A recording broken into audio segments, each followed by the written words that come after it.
département. Europe 1 Soir, 18h, 20h, Nicolas Demorand.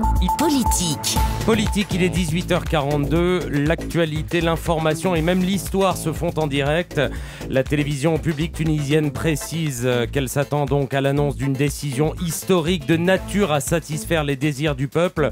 En France, différentes chaînes de télévision affirment que le président Ben Ali aurait quitté d'ores et déjà la Tunisie. C'est la chaîne Al Jazeera qui précise, elle, que le président tunisien serait arrivé à Paris. On essaye d'avoir confirmation de cette information.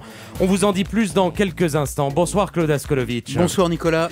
On revient en France, c'est arrivé demain, le Front National va changer de tête, Marine Le Pen va succéder à son père. Et est-ce que ça change tout ? Écoutez, si on mesure le changement au bruit médiatique et à tous ces micros complaisants qui vont se tendre vers Marine Le Pen, complaisance qui a toujours été refusée à son père, alors oui, ça change tout.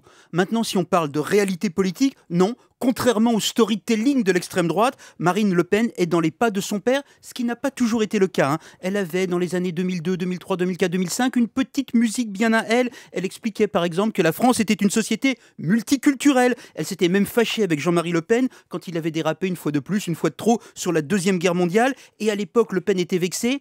Il m'avait dit un jour où je le rencontrais, Marine se trompe, un Front National gentil, ça n'intéresse personne.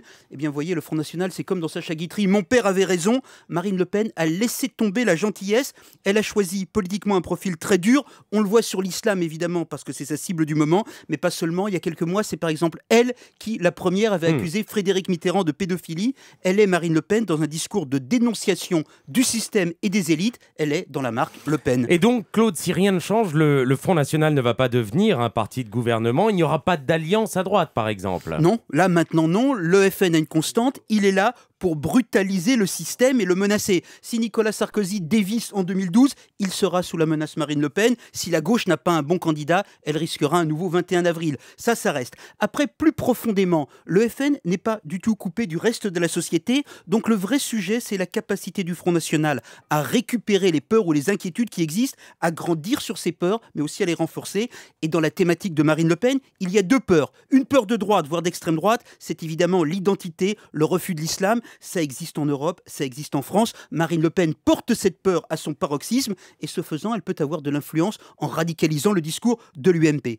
Mais en même temps, il y a un deuxième élément dans le discours de Marine Le Pen et écoutez-la bien dimanche, ce sera normalement, si mes informations sont justes, au cœur de son discours. Et ça, c'est une thématique entre guillemets de gauche. C'est un discours sur l'État français, sur le refus de l'Europe libérale, l'État protecteur, un discours sur les services publics, un discours contre la dérégulation.